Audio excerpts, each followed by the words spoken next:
January, February, and March are what we call pilot season in Los Angeles. It's where television shows that are concepts are cast, and then they shoot them and they pitch them to the studio, and the studio decides what's going to be on next year, the new shows. So that was happening, and what happened is I impressed this producer.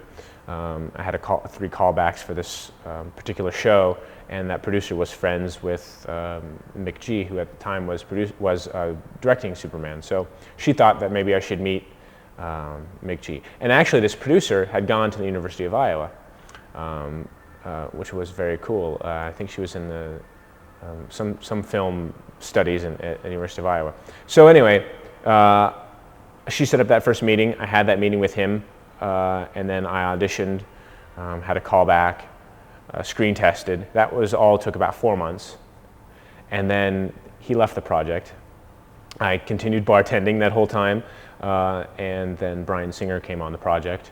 I had a meeting with him because he'd seen my past audition tapes, and then I read with him. I had, a couple times, and then I ended up screen testing again.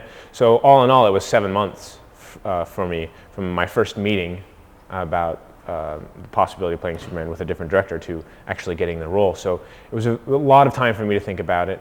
I had become very resolved in my ability to do it.